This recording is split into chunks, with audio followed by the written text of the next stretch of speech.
Kankakee Podcast is presented by Pewter Pros, Stitch Prints, and Digital World Design family of businesses, celebrating 25 years of small business ownership in Kankakee County. You can learn more at mypewterpros.com, stitchprints.com, and digitalworlddesign.com. Plus, now through March 15th, Pewter Pros is offering $50 off all refurbished laptops and desktops in store. All include 1-year parts and labor warranty. So go see Pewter Pros today on Industrial Drive in Bradley. Thankful for awaiting stories. Hold on to the lifetime we won't get back. I know these rivers carry on.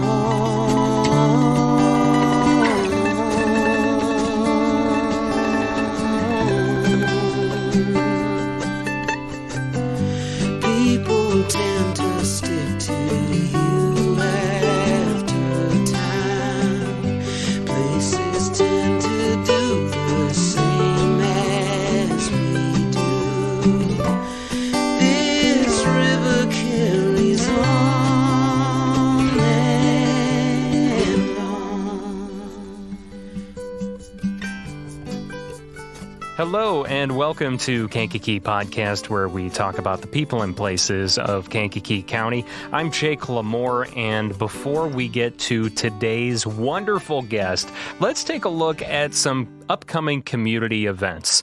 Harbor House is hosting the Kankakee County First Responders Appreciation Brunch this coming Saturday, March 11th at 10 a.m. at the College Church of Nazarene in Bourbonnais. First responders in Kankakee County are invited to enjoy a complimentary brunch, live music, guest speakers, including a blessing over first responders, fun activities, and learn more about how Harbor House can support their work. Attendees will also receive a thank you bag of goodies and be entered to win prizes. Registration information can be found at harborhousedv.org/events. Tickets are also on sale right now for KVTA's Moana Jr. Show dates are March 17th through the 19th. You can get your tickets at kvta.org. There's an Alzheimer's Community Forum coming up on Tuesday, March 14th at the Kankakee Public Library, starting at 5:30. It's absolutely free. You can learn more about the impact of Alzheimer's disease, risk factors, current research, and some valuable local resources here in the Kankakee area. Back to some theater stuff. Limelight Theater Works Broadway Karaoke and Season Announcement Event is happening March 11th at 8 p.m. at Uplifted Bistro in Bradley. It's $10 admission, and that gets you one free small drink and unlimited karaoke and fun. You can get more info on the Limelight Theater Works Facebook page or their event page. We the People are presenting the Blue Gala fundraiser March 25th at the Quality Inn on Route 50 in Bradley. Tickets are $75 for singles, $140 for couples, and all proceeds will go towards Kankakee County Police Departments for needed equipment. Tickets can be purchased in advance at the Quality Inn front desk, Candy and Cake, and Joy's Hallmark. If you would like your community event to be mentioned here on Kankakee Podcast, you can email it to me at lamoremediallc@gmail.com for consideration. Now let's get to today's guest. We are joined by a Kankakee area resident who is the first African-American to start and own a cost-per-unit business solutions and performance company in America, not just in the area, but in America. That company is Hunt Services and Consulting. I'd like to give a big welcome to Jermaine Hunt Sr. Oh, thank you. Welcome to the podcast. I appreciate it. Thank you for having me. We'll probably end up calling you Jay, just so people, But Jay, Jermaine, either way, welcome. Thank you. I appreciate it. Yeah. Thank you for having me. So where does life begin begin for Jay. Were you born here in the Kankakee area? Yes, I was. Okay. Yes, I was born. Matter of fact, I was born right at Riverside. Okay. So, yeah. Right across the way from here. Yeah, we're not too far. My mom is a nurse. My stepdad was a superintendent at Lorenzo Smith and Hopkins. And my dad was a mechanic. So, yeah. Okay. Yeah. So did you grow up in Hopkins then? Kind of shared. Okay. Okay, so the beautiful thing about it, I went to school in Hopkins, but I stayed up here with my aunts and uncles most of the time. In Kankakee? Yeah. Oh, interesting. Yeah, so a lot of guys that I knew from Kankakee is because I spent all my summers and winter breaks here. Okay. Yeah. Gotcha. Well, not that they're super far, but still one is out in the country. Yeah. Pretty much. Here you got the Tri-City area and you got all this hustling Exactly. and bustling going around. So you're going to Hopkins Park, and then for high school, did you end up coming to Kankakee then? Actually, it was St. Anne. St. Anne, okay. Yeah, a good old St. Anne. Mm-hmm. St. Anne is a great school. At the time, we had the premier track team. We was really good in basketball. We had good academics. So I was going to come to Kankakee, but I felt that because of the size and I didn't go to the junior high or King or Kennedy, that it'd be a different type of adjustment, especially because I play sports. Yeah. So, well, and your parents' address was probably in the St. Anne area, the St. Anne School District. But they did give me the option. My stepdad gave me the option of going to Bishop McNamara or Kankakee. And I just told him, no, I just finished out in St. Anne. Yeah. You know, with people I grew up with. Right. That comfort zone, you know. Yeah. Yeah. That's when you got into music, though, too, right? Actually, yeah. Okay, so the music thing started, like I said, my stepdad was a superintendent. And with that being said, I told him I was interested in music when I was in the third grade. He was like, well, I get the music director to listen to you. So with that being said, I went and we had a test that we had to take, and I made an A on it. And he was like, okay, now it's starting to get serious. So he's like, what instrument you would like to play? I'm like, I want to play the tuba. He was like, are you serious?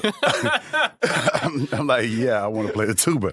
And so with that, I learned how to play the tuba. Was it just the size of it that you were attracted to, or was it the sound? Why did you want to play the tuba? Because no one else wanted to play it. And, you know, see, that's what makes you awesome. Is you're like, okay, no one else wants to play it. All right, I'm going to play it then. That's what I'm going to do. Yeah. And with that, I won every state solo and ensemble competition that was in the state of Illinois. And when I got to high school, my aunt, great aunt, she is a wife of a preacher. So she played the piano. And so she taught my uncle, and it's kind of tradition that you teach somebody the next generation. Sure. So he taught me the piano. So now I learned how to play the tuba and the piano. My godbrother was very good at drums. So I used to stay with him a lot. So he taught me drums. My brother played the trumpet. So I picked up how to play the trumpet from him. And then being in the brass section and the lower section, you know, you're next to the trombones and the baritones. So a friend of mine taught me how to play the trombone. When I got to high school, I was like, I want to try the baritone because I like the way it sounds. So a friend of mine, I sat next to her and she taught me the baritone. So I picked up 6 instruments. So, you know, you graduated from St. Anne, and then is that when you headed down to Arkansas? Arkansas. Right? Yeah. Yeah. So interesting story. My oldest brother, he had a lot of offers for track. He was a state champion. But he's more introvert. You know, he doesn't like a lot of people around him like that. And which I understand, we're opposite. So you're the extrovert. Oh yes, I love this. I love the spotlight. I love it. It's not too big for me. So with that being said, he went to a small school in Arkansas, Southern Arkansas University. I went and visited him one summer. I think my junior year, going to my senior year. And when I first got down there, let me tell you, it was a culture shock. Okay, coming from Illinois, where people don't speak, it's a little busier. I went down there, everyone was friendly. I thought it was a setup because I'm like, people don't speak. People that's not this friendly in real life. But I have to understand Southern hospitality. So when I went down there, it was beautiful. So what's like the population down there? Was it that small? Yeah, it was pretty small. It was, I would say, a little bit bigger than Moments. Oh, yeah, okay. Yeah, so it was pretty small, considering it's a college town. Yeah, right. Yeah, usually so college towns are pretty big. Although we've got Olivet and Bourbonnais, but Bourbonnais now like 18,000. Yeah, it grew. So it's grown quite a bit. Yes. And so when I got down there, I met some fantastic people. And my brother was a member of Phi Beta Sigma fraternity. So a lot of his fraternity brothers at the time, before I pledged, they took me around, they showed me the ropes, and I was like, man, this is beautiful. I think I want to go to college here. I mean, I've been accepted at a lot of different places, but the comfort zone again, getting to know people, getting to the point where you're familiar with everything. And then Southern Arkansas University, one of the big things about them, they're known for two things. Their nursing program is top tier, and their business school of business is top 10 in the country. So with that, and I was going into business, I was going to take economics and marketing. So I'm like, well, why not? It got a top 10 business school. It's something I'm familiar with, and I have family here, so I think it was a no-brainer. Yeah, definitely a no-brainer. So you went and majored in business and economics? Double major, economics and marketing with the emphasis in history. Oh, nice. Yeah. Oh, cool. Yeah. And it really gelled together because it gives you a bigger and broader scope of how to understand things. Because everything in life have a starting point. So you have to understand the starting point to understand where you are right now. So once you grasp the concept of why it started, how it started, what was the reasoning and logic, because to make that situation start, then you could follow the trend all the way to the point to where you are now. So yeah, it kind of ties together. Was there a specific part of history that you did major in, or was it just like an overall, or was it like American history or world history? It was world history. It was world history. Yeah, okay. It was world history. So, I mean, a lot of things that in our school system, we focus a lot on American history, but the world is much older than America. So once you start understanding their culture, their religion, their train of thought, their disciplines, it gives you a different perspective on life, and you get to understand a lot of things quite differently. So, yeah. Yeah. That's something I think, now that you bring that up, I know when I was in high school in the 2000s, just had world history 1 year. Yep. Sophomore year. And I think that was it. The other years, it was mainly focused on American history. Yeah. Yeah. And the teacher that I had, Mr. Sixby, I got to say this guy was a genius. He made history so fun. And I know people out there listening like, how can history be fun? Well, I think a lot of people, that's one reason why a lot of people listen to this podcast is for some of the more historical episodes. So and this one is historical in some senses in some as well. sense. Yeah, in some sense, yeah. Dr. Sixby, he, when you read history, you read about events, right? Let's just say the Daniel Shea Rebellion, the Whiskey Rebellion, the Sugar Act, things like that. But then he broke it down to the point on what led to that. And when you start looking at all the dynamics and all the things that caused that, it was going to erupt sooner or later. And that's every aspect of a history moment that they teach us now. They don't teach us why and who was involved and what's the dynamics that got them there. They just say, okay, this happened. Well, why did it happen? What caused it? Was it economic? Was it religion? Was it social? What was the reasoning behind it? And once you start grasping those concepts, then you're like, oh, yeah, it's going to end bad anyway. So, he made it fun. And then in college, of course, I played football. Never played before in my life. Until college? Until college, yes. Why did you start? Why did you think, oh, may as well start now? Okay, so as you know, St. Anne don't have a football team. They still don't have a football team? Not that I know of. Are you sure? I haven't seen a football team in St. Anne. Well, when I was in school, it wasn't a football team.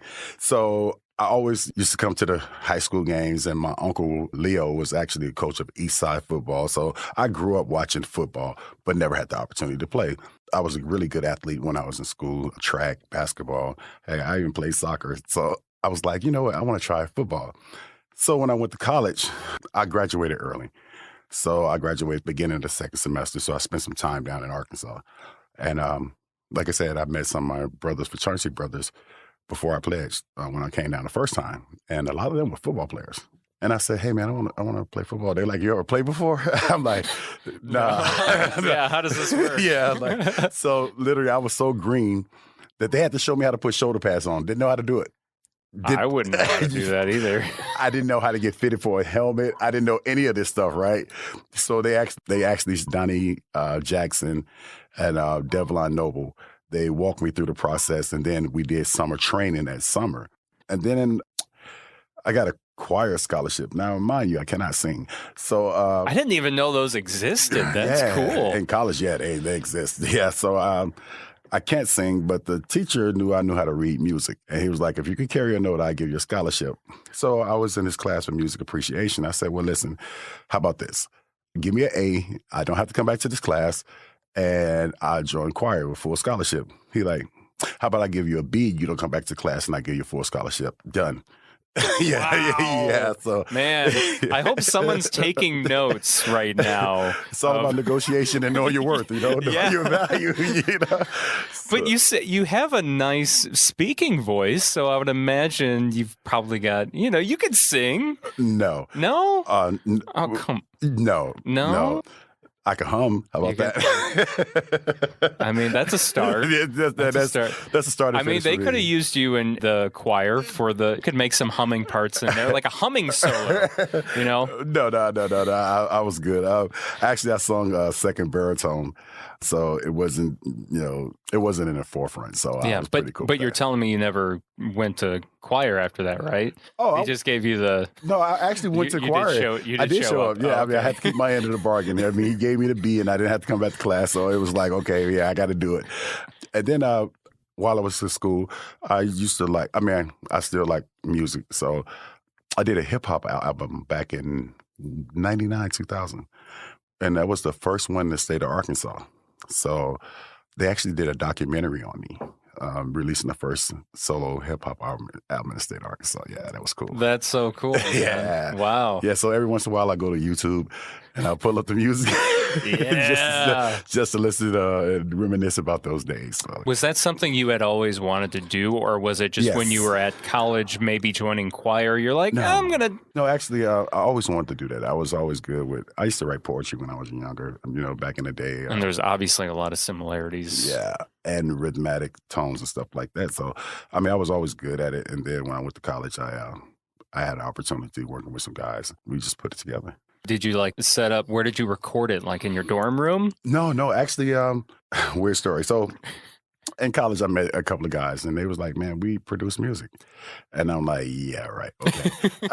But then they're like, no, actually we do. So I went to, we live in Louisiana, which Southern Arkansas is in Magnolia, Arkansas, which is like 15 minutes from Louisiana and like 45 minutes from Texas. It was right there in the Arklatex. So I went to his house one day and he had a nice setup. And I was like, bro, you really do music, right? Yeah, you really do this. You do this seriously. And when I heard it, I was like, wow. I mean, they were like, man, you fit our music style. And I'm like, okay. Then they took me to another studio in Louisiana where I recorded at a guy named Big Jake. And he had just finished his Pro Tools training. Okay. So, and this is back when Pro Tools first started. Yeah, Pro Tools, was introduced, it was like the mid to late 90s, I think, was when Pro Tools was coming out, yeah. And I think I was the first one of the first artists to ever use an album done by Pro Tools. Yeah. Yeah, so it was like, I was doing some trailblazing things back then, so it was like... That's cool. Yeah, it was pretty cool. It was it's been a cool experience so far. Yeah, I remember interviewing an artist sometime in the last couple of years, and they were telling me, I think they were recording one of their albums in 98, and like in the middle of recording the album is like when Pro Tools became available, so then they switched over to using Pro Tools. And it's just a life-changing thing, because you got to think, before using the digital recording software Pro Tools, you were usually some form of tape, some form of ADAT. There was that. And I remember actually, I think the very first time I ever recorded was to a DAT. A DAT tape. I think a DAT tape. Yeah. It wasn't the reel-to-reel that you think of when you think of tape, but it was almost like a little cassette tape, pretty much. Yeah, it was. The quality wasn't as clear and crisp as it was with digital. Yeah. And some people use Cakewalk and Fruit Loops and Sonar and things like that. There's so many software. Yeah. And then there's Logic, which is Apple. Yes. Yeah. So, I use Adobe. Adobe's good too. Adobe Audition for this podcast. Yeah. So Adobe's good. Yeah. So there's so many different softwares nowadays. And it was kind of fun because I played instruments, I end up getting into producing. I mean, obviously you're using like samples and beats and things No, like that? actually, or- I created all my songs. You did? Okay. Yes, With I like did. the instruments that you knew how to play? Yes. Okay. Yes. That's and awesome. then over time, I developed like a producer ear, so I was easy to just make tracks for people and just sell them to them. You know? Okay. Yeah, that's pretty cool. That's awesome. Yeah. So then, did you ever play any shows with that album or anything? Or you just, Oh, did you yeah. just record? We played Yeah. some shows. At that time, I was one of the premier artists in Arkansas. So, artists from Texas and Louisiana. And at that time, you have to understand, you had the Memphis sound, and then you had the Louisiana sound and the Texas sound. Arkansas didn't have one, so I brought it to the table. So it was really cool, to meet celebrities from other cities, and just get a chance to hang out with them. A lot of shows with, especially like the Third Coast rappers, which was like Big Mo and all those guys, and Lil Kiki and things like that. So with Rec Shop Records, so it was actually a fantastic experience. It was. So how far did that go for you then? Was it just pretty much a college thing and that was it? No, actually, it got pretty big, but, it gets to the point where as you put so much time into it, and it gets to the point where you like, you know what, kind of outgrow it. Yes. I got to the point where, I had children, and this is fine, but you know what, it's time to do something different because I don't want them to see this lifestyle. I don't want them to think that And people wonder why their favorite music artists don't sound the same as they did 20 years ago when they first discovered the artist. It's because people change and they don't want to do the same thing over and over again. Yeah. They're not going to write the same lyrics that they did at age 19 versus age 40. Exactly. Experience in life is different. Yeah. And then in the entertainment world, it's very fast. It is very, very fast. Especially now. Yeah. I mean, even back then, it was extremely fast. And it's to the point where, you know what, I gotten older. I was in my late 20s, starting my 30s, and it was going so fast. I'm like, I don't want to do this anymore. I just woke up one day like, I don't want to do this anymore. Yeah. You got it out of your system. Yeah. I had fun. And it's different for everyone. Playing music from third grade until you're almost 30, it's like, bro, I did like 25 years of this. I'm tired. I don't want to do it anymore. Mm-hmm. So I was just like, I'm done. So what was your name? Did you go by Jay or Jermaine, or did you have I had a studio name. Yeah. Okay. Sinister. Mr. Sinister. Yeah. So I like that. Sinista. Yeah. And the name of the album, my first album was called State of Grace, Midwest Born and Southern Raised. So yeah, it was it catered to the Midwest and the South. Okay. Yeah. I can't wait to listen to that, man. I'm excited. I'm very excited about that. So then you graduate college. Do you start the business that you're in now? No, actually, I had a record label and some studios, so after school, that's what I did was full-time music. So I come home, right? A couple of factors led me back home. I didn't want to do music anymore.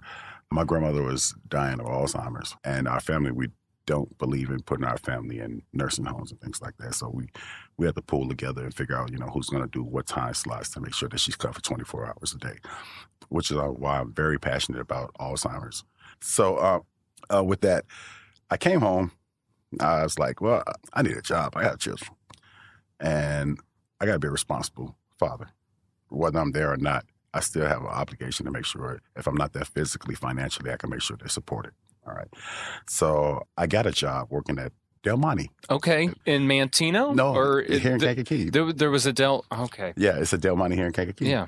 So actually, when I started working there, I had the crappiest job, man, let me tell you. I mean, I was... And Del Monte, you were talking about the fruit. Yes. Okay. I had the crappiest job in that place, man. I mean, what was the job? Man, I was dumping fruit in a garbage trough. I was a janitor. I was cleaning the floors. And, okay. But I hated that job at the time. So I mean, but you know what? When you're an adult and you accept your responsibilities, and I tell my children this all the time, in life, you do what you have to do, not what you want to do. I didn't want to do that, but I had to do it because their livelihood depended on my actions. So with that being said, that was the first job I got. And you know what? that was the one that was going to start making sure that they got what they needed. So, no, did I like it? No. Did I want to do it? No. But did I do it? Yes. Yeah. So I'm guessing before that though, you said you had your own label and you were running studios and stuff. So that just was that not lucrative? Were you not making a profit? Actually, it was making a profit, but it's more the lifestyle. I didn't want anything else to do with that. Okay. I wanted to just walk away from it. What was the name of the label? Full Blast Entertainment. Okay. Yes. And that was just in the South though. You didn't run that when you were up here in Kankakee. When I came home, a lot of people were like, hey man, I got a song I want you to no man, I don't do it anymore. I'm done. Yeah. I'm done. They was like, are you serious? I'm like, yeah, I don't want to do it anymore, because a lot of people who was just getting into it, they didn't understand all the aspects and how fast that life is and all the things that you run into. And when you live a fast life, it's easy to get lost in the cracks, and things happen in the music industry. I mean, it's not like it's a peace rally. People actually get hurt and in some cases die in the music industry. It's that serious. Oh, sure. Yeah. So, and then, when you start thinking about fast life, you're around drugs all the time. You're around this type of environment all the time. You wake up, you're like, I don't want to be around any of this. I just want to be normal. I just want to get up, go to work, and do something different with my life. I don't want to do this because, like I said, I had children.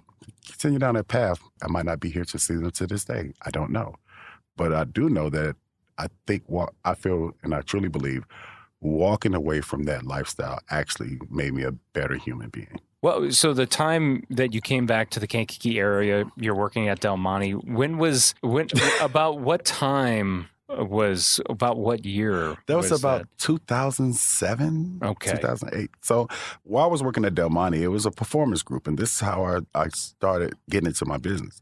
It was a performance group called N Group. N Group was a performance management company, and what they dealt with efficiencies. So a guy named Jim Rossini was talking to the vice president and national director, and I'm coming up off lunch, and he was kind of like, beating his chest like, hey, what do you think about our processes? And I was like, well, and he don't know that I went to school. He just saw a janitor. Yeah. Well, he's doing his job by talking, because that's part of it, right? You talk to everyone. Department, to see what they thought about their new processes. And after we talked, he was like, well, what's your name? I'm like, I'm Jay. He's like, so what do you do here? You're a manager? I'm like, nah, I'm just a janitor. So he came on the production floor. He found me and he gave me his business card. He's like, man, give me a call, Jay. And so that call lasted about 10 years. So he taught me operations. He taught me business operations, processes, efficiencies.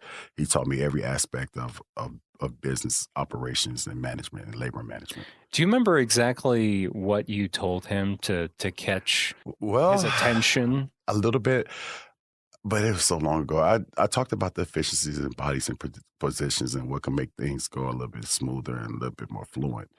And by me not being formally trained in that, they caught his attention because he was like, well, if he know this, just imagine what he could learn if he's exposed to other things, what would he grasp it? And so they had a program where they got everybody together. So those who was able to survive the training, and it was intense. He told us, only one of you guys is going to make it. Like everybody else is going to fall by the wayside because it's that intense. And when we finished the training of everything, which he taught us, I was the last one standing. And so it started off as the floor janitor. Then he made me a line worker. So at Del Monte? Yeah, so I got promoted. How about that? Okay, nice. I did.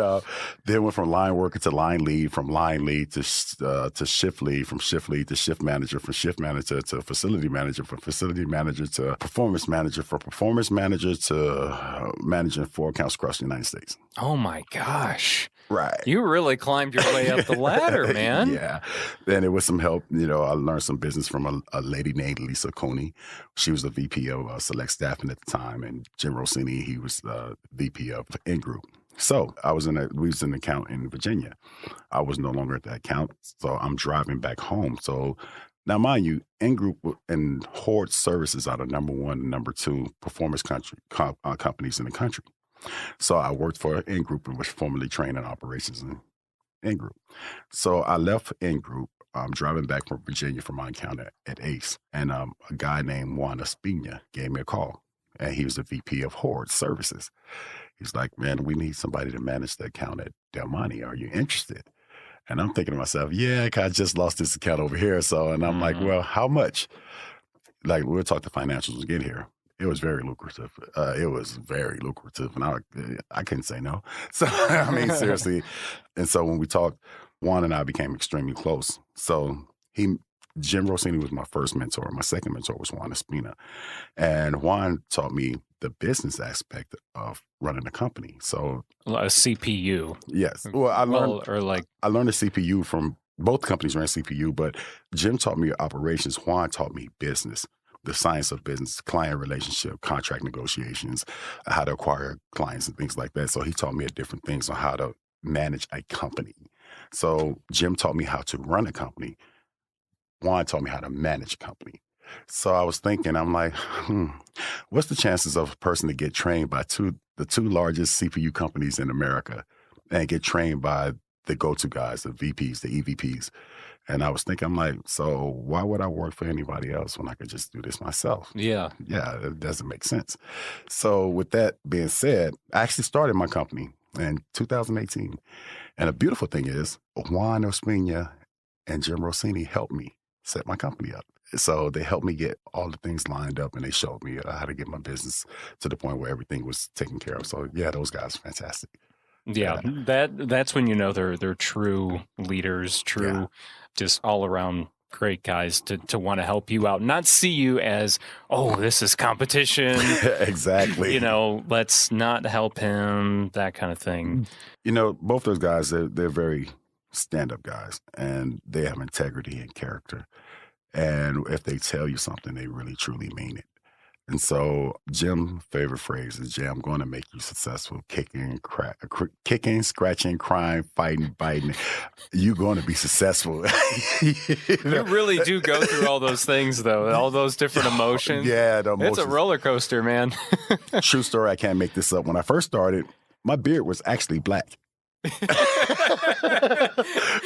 And that was 20, or like you're talking like when you started your company, or when I started working with the In Group. Oh, okay. The pressure was so intense that my beard turned white in a matter of 6 to 8 months, because you're in search of perfection. You're in search of trying to be the master of your craft. And it's a lot to learn. In school, they teach you theory about business, but then when you get in the real world, the application is totally different. Yes. I mean, school just tell you the guidelines, pretty much keep you out of legal trouble. And you're talking like in college. In college, right? Yeah, but when you come into the real world and you have to deal with all these moving parts and things like that, and it's like a different type of responsibility, it's overwhelming. It is extremely overwhelming. And you get to the point where once you grasp it or wrap your arms around it to the point where you're comfortable, that's when you start to excel. But the first few years, it's brutal. I'm not going to lie to you. It's brutal. I believe it. And I think it's just because when you're probably going through that education in college, it's like it's kind of black and white with some shades of gray, maybe a few. True. That's true. But then once you get into it, you're like, whoa, there's like 2,000 shades of gray here. Like, what do I do with those? Exactly. Like, I don't know how do I take care of all these different areas? And how do they connect? And how can I make sure that it's all covered? And that's why I was fortunate enough to have the two mentors that I had. I kind of want to dive into really what Hunt Services and Consulting does, and, what CPU means and that sort of thing, just kind of. CPU means cost per unit. What it is a fixed cost at a company to ensure that they can maximize their profitability. So let's just say the frozen pizza. Yeah. Let's just say you make your frozen pizza and you factor in your labor, your transportation, your yields, your raw materials and all that, right? So let's just say for that, hypothetically, it costs you $1 to make a pizza, right? So I bring in my engineers. We do an assessment. We take a look at your processes, your operation, your setup. We look at all those aspects, and we say, hey, listen, Jacob, you're paying $1 per pizza. I can guarantee you we can make that pizza for 90 cents. 10% cost savings. So 10% off $1, you just say you sell 100 million. So your profitability from cost savings would be another 10 million, okay? So you're like, okay, I can make an extra 10 million here. That's fine. So we go in and we say, okay, this line is not set up correctly. Your raw materials in the wrong area. Let's do a time study and the revolution on your belts. How long does it set in the oven? Okay, you can't change that speed because you need that time. So what we're going to do is make sure that we have a good streamline. Let's make sure we remove the excess movement because movement equal time and time equal money. Your yield loss. You buy 1,000 pounds of green onion. You expect to use at least 980 pounds of that. Well, right now you're only using 600. So now you got buy more, which costs more for your transportation, which costs more for your storage. So that's another cost. We're going to eliminate that. We're going to improve your yields. We're going to improve your movement. We're going to improve your streamlining. And then we're going to make sure that we're going to force the throughput to the point where it's more efficient. So your efficiency right now, let's just say you're doing 70 pounds per man hour. Our goal is we're going to say, hey, you know what? He's at 70. We can save him 10% if we can incrementally get him to 85. Okay, we get you to 85. Okay, continuous improvement. So this is what we're going to do for that. Let's look at what we already improved on and let's make it better, all right? So now we're going from 85. Now we got you up to the 96, 97 percentile. I would imagine workers, when they see you walk through the door, they must not like you too much. Oh, actually, the workers are not the problem. It's management. Oh, really? Management. Oh, because you are coming in and changing something that they probably established, right? Step into the 21st century. We're going to use technology. We're going to use engineering. We're going to make sure that everything is efficient. So with that being said, the managers, of course, they try to throw you curveballs. They sit there and they do not participate. They're not. And it's like, you know what, fellas, here's the thing. If we don't make these improvements, you're not going to have a job regardless.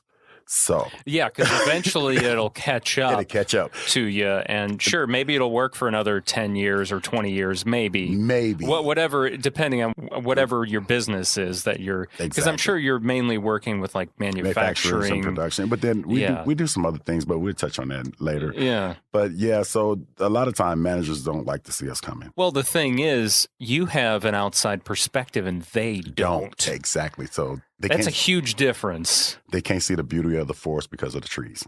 And yeah, that's a great analogy. And I think it's so funny how you went from, being a music artist and being a music producer to where this actually you're literally doing like the same work, because you just described what a music producer does. They sit down, the artist says, okay, this is my song, and the producer listens to it, and it's like, yeah, you need to cut that chorus in half. Yeah. And then that last verse was horrible. It was horrible. The lyrics don't make sense. We need to rewrite those. Yeah. And that's literally what you're doing with these production facilities or manufacturing facilities. It's like the same thing, except it's not music we're dealing with. It's product. Yeah. And, once you're a producer, you produce. So, so this is about producing efficiencies, so it's a different type of music. It's more visual and more physical than it is audio. And with that being said, it was a unique experience because what makes our company a little different. Yes, there's consulting companies everywhere. Yeah. Yeah, there's consulting companies that does labor management. There's consulting companies do operation management. Or hiring.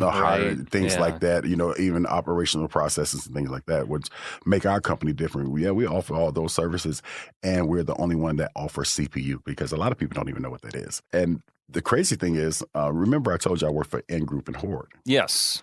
So CPU model was started in the 90s by Dwayne Horde, the owner of Horde Services, and Jim Zimmerman and David Hare, the owners of N Group. So I actually learned the craft from the people who created the model. So that's how I end up getting into it. And if you're not part of those groups, chances are you don't know what it is, and chances are you're not going to be good at it because you wouldn't understand it. It's very complex. It's a complex concept. It is. But it's profitable. It's very profitable. That's probably how you became the first Black-owned company to do it, because there's not a lot of people doing the CPU model. Exactly. Okay. And that's how I became the first Black owner to get that title. Because, like I said, there's a lot of Black consulting everywhere. Sure. It is. But they don't offer the services we offer, which is CPU. And chances are they won't offer that because they don't understand how it works. So that kind of gave us an advantage. And, in business, you're always looking for the edge. Oh, yeah. What can set us apart from everyone else? Yeah. So, yeah. Set you apart with someone else doing that you could do that they don't offer. Exactly. Yeah. And trust me, people have tried CPU and failed miserably. A lot of staffing agencies try it and they don't understand it. So since they don't understand it, they fail miserably and end up losing clients. Some of them do. So how does that whole CPU process work then? I mean, so you got direct hire and then you got third person hire. So direct hire is basically when you go into a company and just say, hey, listen, we'll do an assessment. We can see if we can save you money. And then we could do a 10% guaranteed savings, right? And some direct hires is like fine. But most larger industries work with staffing companies. So we partner with staffing companies and we come to staffing companies and say, hey, listen, let us have an agreement and we'll work the financials. We understand the financials and how we're going to split the profit. And you talk to your clients and get us in a facility. So they get us in a facility and we do a fixed cost because most staffing agencies charge hourly. They charge for their employees hourly. Well, we say, no, we're not charging hourly. We're going to charge you a fixed cost for everything that we produce. So that way we know we can guarantee your savings. And with that, we guarantee the staffing companies be able to make their margin, their gross margin, plus more money because we're efficient. So instead of saying that we're going to charge you by hour, we charge per piece. And if we charge you per piece, we're going to make sure that you're efficient. And if we're efficient, there's more you're going to get paid from those pieces. Is providing your services a very kind of like a hush-hush thing? Is that like a confidential thing? Or again, do you, I wasn't sure how that works. You know what? We do, because of my partners, they have a huge, when I first started, like I said, I partnered with Horror Services. Their reputation is huge. So when people found out, he's partnered with Horde, they was more open to it. And then when I branched out and started doing a lot of more things, they saw the quality of work that we were doing, and our reputation grew. So it was kind of cool. And one thing that did affect us was the COVID, because when you go into different places, some of them was non-essential workers. And so non-essential businesses were shut down for a while. So some of the contracts that we had to avoid those because there was nothing we can do with them. And now that we're kind of post-COVID to a point, those contracts are coming back stronger, a lot stronger. So that's a plus. How does it work with nonprofits then? Because that's a whole different ballgame, right? If absolutely. You're between production facility and then a nonprofit like Still I Rise, how does that translate? So we're working with Aaron Scar. It was actually a beautiful experience because I got a chance to see another niche as far as consulting.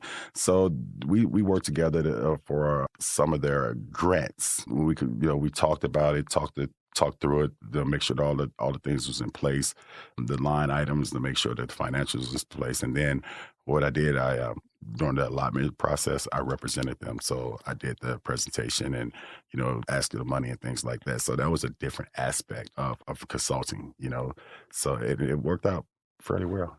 It worked out really well, and that was a beautiful thing. So we end up adding another dimension to our consulting company. Okay. Because I don't think it's a consulting company that does that to that extent. And then we took on the task of helping young entrepreneurs get their companies created. And they come, hey, Jay, I got an idea. Okay. What do you think about this? Well, have you looked into this? No. Well, have you tried this? No. Well, let's sit down. It's the coming up with a business plan, right? Business plan and making sure that everything is all legitimate. The name, getting your EIN, making sure that you get your taxes taken care of, make sure you got your lawyer in place, all those type of things. Yeah. So you have to have quite a few people working for you, or no? You don't? I have responsible people. Oh, God, I'm so fortunate. The team that I have are so responsible and so self-starting, and they go above and beyond, and they're on task. And matter of fact, we had a meeting Saturday at Grapes and Hops here in Kankakee. We had a first quarter plan, where we want to end up at first quarter. We finished our first quarter plan in a month. Wow. And we still got, 2 months? The rest of this month and next month. Next month, so a month and a half. Yeah. So the people that I have are so responsible And they are go-getters, and they make sure everything, and it makes it easier for me. So when we have meetings, we catch up on what everyone's supposed to do. And it's like, okay, well, we did this, and also we did this, this, and this. Oh, really? Okay, I wasn't planning that to yeah, right? but you know what? Yeah. Since you got it done, we can move forward with this. And we doing this, so I created this company, to be extremely diverse. Other companies that I work for, especially in the two companies, it was mostly male dominant. In most cases, I was only African American. But then I thought about it differently. Look, man, we live in a different time. We live in an era where women are just as, or if not more, capable of doing tasks that we need. I look at different ethnic backgrounds. You know what? They're just as, if not more, capable of getting things done. So let's open this up a little bit. Let's look at things differently. And then let's get into more technology. Let's get into a lot of more digital things. And let's go ahead and use social media to our advantage. Let's go ahead and use the digital aspect as far as websites and things like that to our advantage. Let's just do it differently. I don't want the traditional business. I want to be forward thinking. I want to be proactive. I don't want to be reactive, because now that we're in the age that we're in, at the beginning of the age of Aquarius, things are going fast. They're going very fast, and you better be in tune. If not, you won't exist. So if people are interested, though, in your services, where can they go to get more information? They could go to our website, www.hunt-sc.com. Or you can look us up on the internet. We're up under Hunt Services and Consulting. We're right there at the top of the list. Email me at jhunt@hunt-sc.com. Yeah, absolutely. Now, I'm curious, with your background in economics and business and history, I'm curious to know, a hot topic on this podcast, it seems like a lot of times, is economic development in Kankakee County or the Kankakee area, but mainly the whole county, just different aspects of it. And I'm curious to hear your take on things that you think need to be done, or what because I know you're kind of, I don't know if I read it in your bio or the magazine article with Consciousness magazine about there's a Black Renaissance. Is that what you were saying? Yes, yes. So I'd love to hear more about that. I'll start from the beginning. First question, economic development. Last week, I met with the mayor. Yes. The mayor, and we sat down. We had a conversation about the economic state of Kankakee. And one of the things that, he wanted to know about my company, it was just really a good meet and greet. And so I was just telling him one of the things about this area. I remember growing up, coming to Kankakee, it was businesses everywhere. It was flourishing. I mean, we're the county seat.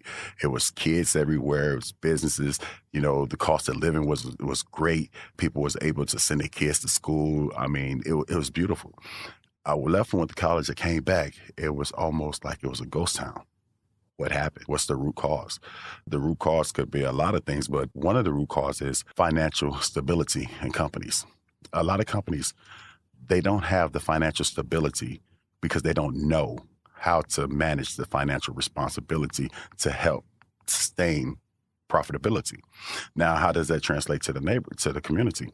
So if you have a company that's not financially stable, they're going to leave or they're going to close.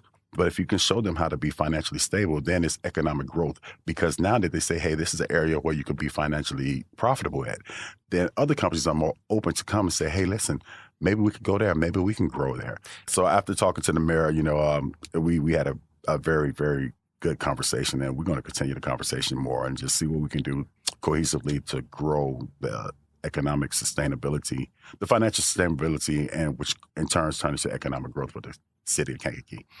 The Black Renaissance. I said that because I pay attention to everything. And when you're a business person, you kind of got to keep your eyes open for everything. Your ears open, you see, because you never know where your next idea will come from. But what I am noticing is there's a lot of young African Americans getting involved in tech, owning businesses, getting into social programs, which is, to help develop the community. Now, realistically, in the 80s, we didn't have that. In the 90s, it wasn't that strong. It was strong, but it fell off in the 2000s and 2010s. But now you can see that, hey, you know what? It's coming back where people left, came back, gain knowledge, want to help the community as they get older. They're starting to see the effect of not being a part, not providing, not assisting, not pulling up. So I think it's a beautiful thing. And I see the growth and development. I see the renaissance, whether it's in mom and pop stores, going to school, getting educated. And if you look at the graduation rates, especially now for African Americans, it's higher than it's ever been, especially the African American woman. I think she's the highest graduating demographic in the world right now. So to see the trend that is trending in the right direction is very impressive. So yeah, with the Renaissance thing, yeah, that's what I was talking about. Yeah, I agree, and I definitely see that too. And I feel like it's with the Black community, but it's also with the other communities, and I feel like there's a lot more of a mixture happening between all the different cultures or all the different races. Yes. And it's just really nice to see, and it's really refreshing, and it just kind of, me as a person, it just makes me feel less anxious about when I see someone of a different race. Yeah. It just makes me feel like, hey, we can talk. We could talk. we could talk. Let's talk. We can talk, One of the things that kind of force that maturation process, as far as all cultures starting to come together, of course, it's the school systems, where you've been around kids or whatever, but it's also the workforce. You actually spend more time with people at work than you actually do with your family. So isn't that messed up? Yeah, I know, right? It's so messed up. So, I mean, like you go into a situation where the workforce is a good blend of Hispanics, whites, and Blacks. Well, guess what? I didn't know Pedro before, but I know the stereotypes. But I got to know him as a person. You know what? He's like a brother to me now, because he kept, he kept it solid with me, and he was a good person. And I didn't know that, because media have made, it has villainized everybody to oppose each other. And if you actually get to talk to people, it's not that bad. It's really not bad at all. I like to throw this out there, and I don't know if I've said this on the podcast before. I know I've said it in other podcasts that I've been a guest on, but I feel like it doesn't matter what media source you're absorbing, whether it's social media, radio, TV, the list goes on, that whatever it is they're reporting is most of the time, it's just a sliver of all the people that exist in the world. Exactly. And so while whatever it is they're reporting may be tragic news, or maybe it's great news, it's still just a small sliver of the entire world. So a snapshot of a small sample size. Yes, obviously sometimes there's a ton of those snapshots. Like the big thing right now continues to be gun violence in the United States. Yeah, not just in Chicago or in our Kankakee region or whatever. It's a whole countrywide thing. Right. But still, at the end of the day, I feel like I can still walk down the street and exchange a wonderful conversation with someone of any race. Yes, absolutely. It's mostly approach. Look, if I see a person having a bad day, I'm not going to approach you aggressively. I'm going to smile and say hi, and and if you feel like opening up, I'm willing to listen, because that few minutes might be something that can change your trajectory of life. It's those little things that add up. And to me, that's where we can all make the biggest difference, is trying to focus on as much. And this is what I do for myself, or I try to strive for each day, is just that whoever I interact with, try to make it as good as possible, just because that's what I can do to make the world a better place. Because I don't feel like I can do much. I don't feel like I don't have much else say in the matter of when it comes to some other things. I just feel like that's, if we all strive to do that, then, and it's not a new concept. I didn't invent it. No. I don't want anyone to think, Jake thinks he created this monumental idea, this groundbreaking idea. And it's just, I feel like that's where just who we encounter on a daily basis, if we do our best to be good to them, then that hopefully they'll do the same. They'll do the same thing to someone else. Absolutely. One of the biggest things is willing to understand different cultures. I was taught, and this is one of the biggest things that helped me advance, is what might be acceptable in your culture could be a complete insult in another culture. A friend of mine was an exchange student at Southern Arkansas. And one day, one of my friends came, we jump in each other's rooms and things like that. And he showed the sole of his foot. He's like, man, please don't do that. He's like, because in our culture, showing the sole of your foot is disrespectful. I'm like, I didn't know that. He's like, yeah. And my friend, like, I didn't know that either. Like, that's why we always sit on our feet. And that's why we always make sure that our feet are covered. I'm curious to know, like, as being raised, well, obviously you're still a black man, but what was your perception or what were you taught about white America or any other race in America for that matter? Oh, okay. I mean, okay, so that get deep. And yeah, I'm sure it does. I'm just curious what the other side of the coin is, I'm going to say a couple of factual things, and then I'm going to tell you about experience I had in Arkansas, which kind of blew my mind and opened my eyes to some things. As a black man taught in America, you're taught you have to be twice as good to get an opportunity as the worst person that's not black. That's why in a lot of black communities, those that do survive are super fantastic. They excel. They're exponential. Yeah, they're exceptional. Above and beyond. Yes. And then another thing is, especially the time I grew up, I was born in the 70s, grew up in the 80s and 90s. So racism was still there, very, very much so. So we was taught that, hey, the way you combat racism is through education. That evens the playing field. It doesn't make it completely even, but it does even it out. Because if you know what the next person knows, then they cannot manipulate you. They cannot put you in a situation where you're vulnerable because you know. And once you know, no one can take that from you. So she was a big advocate for education. I mean, she's really big for education. And as a black man, I was always taught, you know what, always be smart in your movements and your words and your actions. Be extremely smart because you just don't represent yourself. You represent our whole community. That is a blessing and a curse at all the same time, in yes. one. Mm-hmm. Just the fact that it's a blessing because you are going to work your butt off. Yes. Yeah. But the curse is that you have to in order to, and I don't know, me personally, I feel like that's starting to... It's starting to level out now. It's starting to level out, yes. but I don't know because I'm still the bigger... The majority. I'm still in the majority margin. Exactly. I didn't have to go through that. Right. So, right. But yeah, to me, it seems like it's starting to balance out. You can actually see it, and which I'm very impressed with. And I'm going to catch some flack for this.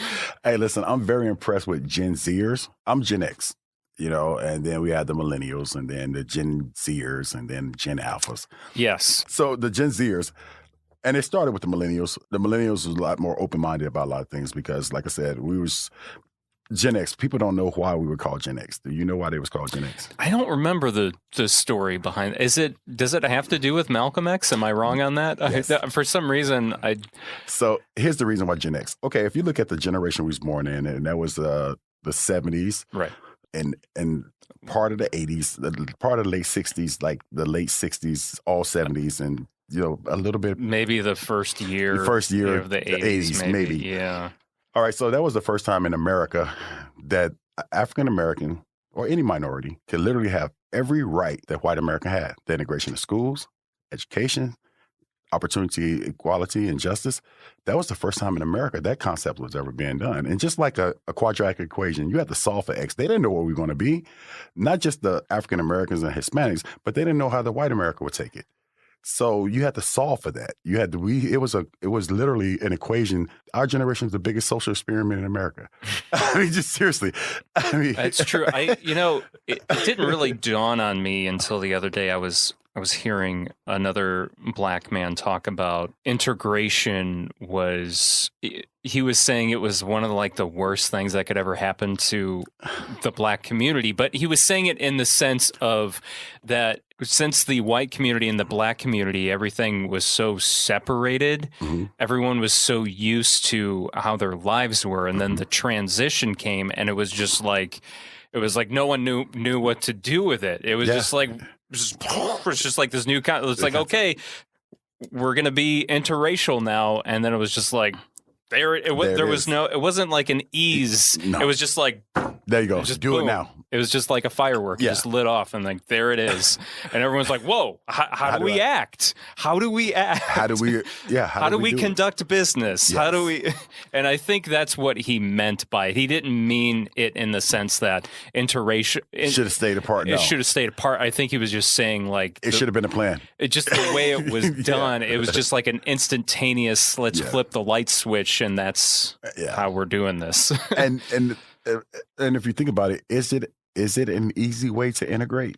I mean, because if you think about the time and the social frictions that was going on with the Jim Crow law, and you start looking at the civil rights movement and things like that, you know, and let's be honest, America doesn't have the most beautiful past when it comes to interracial relationships. I mean, it's not. From the beginning from the very beginning with American or Native Americans. Yes. You know. And so it's like, but what is impressive is because more people than not are actually making an effort to try to make things better. Now, realistically, there are some people who just don't want to see a change, and that's fine. That's their opinion, and that's the way they want to live their life. That's fine. But it's more than not who say, you know what, if we're going to move forward in this country, we better get it together because we're no longer sitting at the top of the mountain anymore.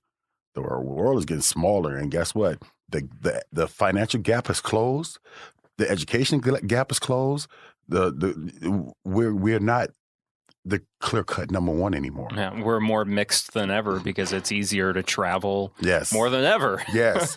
And it's like when you look at countries like China and Russia and all those, they close the financial gap, the education gap, the workforce gap. So we have to figure out a way. Either we're going to get along or we're not going to be where we're supposed to be. And we're supposed to be diverse. That was the point. The point was just because they started a certain way doesn't mean it wasn't designed to grow into something different. Understand the dynamics when it first started, the concept that all men created equal to a certain point. But then those words, as time go on, actually came into fruition. And the concept of, you know what, now we're in a position where we have to be together. Because if we don't, we're so vulnerable as a country. And we're so vulnerable financially. We're so vulnerable education-wise. What make America special? It was the superiority in finances. It was a superiority in education. It was superiority in getting things done. Well, we don't have that superiority anymore. We're average now. This is the standard the world have caught up with us. And if we have friction amongst ourselves, especially social friction, that you have to understand, everybody in China is Chinese. Everybody in Russia are Russian. In America, we're the only country where it's this mixed, known as Americans. And we better get it together. We really better get it together because I don't care if you're purple, green, yellow, blue. I don't care. What I care about is when push comes to shove, can I depend on you? Because when push comes to shove, you can depend on me. We got to figure this out. If something's good, bad, or indifferent, it doesn't matter because we got to move forward. And moving forward sometimes it's cooperation on both sides. You know, on all sides, not just both. It's on all sides. We all have to cooperate. We have to do some give and take. And sometimes you have to give more and take a lot less. And sometimes you have to take more and give less. It doesn't matter. But let's come to a point where we can make this thing work. Because as time goes on, it's not going to get any easier. I wholeheartedly. Well said. Very well said. Well, I mean, I know we could go on forever. I know, right? This has been fantastic, actually. We could, as always, we could go on for hours and hours. But, you know, Jermaine, this has been great. I appreciate you having me, Jake. A couple of things before I go. Number one, I want to say, Jake, the service that you're providing for the Kankakee County is outstanding. We need this avenue. We need the voices to be heard of the people of this city. And you created an avenue which people can be heard, which actually build us together and have pride as people of this city. You know, Kankakee is a strong city. It always has been. And we need our voices to be heard. We need an avenue. We need a platform in which they can speak on, in which people could say, hey, this is from Kankakee. I'm proud of it. A lot of people would have never known that I was the first Black consultant in the United States if it wasn't for your avenue and your platform. And the designers that we have here, like Copious and Fly Above. Yeah, Fly Above it. And then you look at the companies like Still I Rise and things like this, even to Kankakee County, superstars like the Jim Smith and Jimmy Smith and Ted Peterson. Ted Peterson won Super Bowls from this area. Yeah. A lot of people never even knew that, And because you brought it to the forefront, man, it's very appreciated and necessary. So first, thank you. Oh, I am extremely flattered. I am very, very honored. Thank you. Well, it's thank easy you for the to kind say. words. It's easy to say kind words when they're the truth. I mean, seriously. Thank you. So that means a lot. And for anyone who wants to reach out to me, I'll give you my information, and you could always reach us at our website, www.huntservicesandconsultant.com or hunt-sc.com. And we're open for business, and we believe in quality work, being fair, being transparent, and giving you the best service that we can give you. And if it's something that we cannot handle, we will not lead you on. That's not our purpose. Our purpose is to make sure that we build a solid and strong partnership that can last for years. So with that being said, that's pretty much it. You are way too kind, man. I'm speechless. Thank you again. No, thank you, Jake. Yeah. I appreciate it. Now that does it for this episode of Kankakee Podcast. I'm Jake LaMore. Thank you so much for listening. We are proudly presented by Pewter Pros, Stitch Prints, and Digital World Design family of businesses, celebrating 25 years of small business ownership in Kankakee County. You can learn more at mypewterpros.com, stitchprints.com, and digitalworlddesign.com. Also, a special thank you to our patrons for helping make this episode possible, including Don Geisinger, Diana Crowley, Joseph Lamont, Bill Parakis of Meineke Car Care Center, Lori Crayoch, Karen Bishop, SLS Home Inspections, Seth and Mary Berkey, Jake Lee, Jesse Arsenal, Dave Barron, Veronica Featherston, John Sullivan, Sue Hornung, Samantha Rocknowski, Lake Iverson, Travis Garcia, Jane Bostwick, Dawn Harrison, Simon Topless, Scott Wright, Carrie O'Connell, Jamie Race, Joanne Berry, Anthony Vicelli, Eric Olson, Nolan Bukowski, Natalie Flagel, Carl Earps, Jeff and Rosa Carroll, Teague Dreenan, Sandy and Steve Twait, and Rose Lucky. To become a podcast patron, go to KankakeePodcast.com, then click on the Patron tab. If you pledge $5 or more per month, you'll also hear your name announced on an episode of the podcast. There's also access to extended versions of episodes and much more. Our theme song was written and performed by Lupe Carroll and recorded by Daniel Bishop.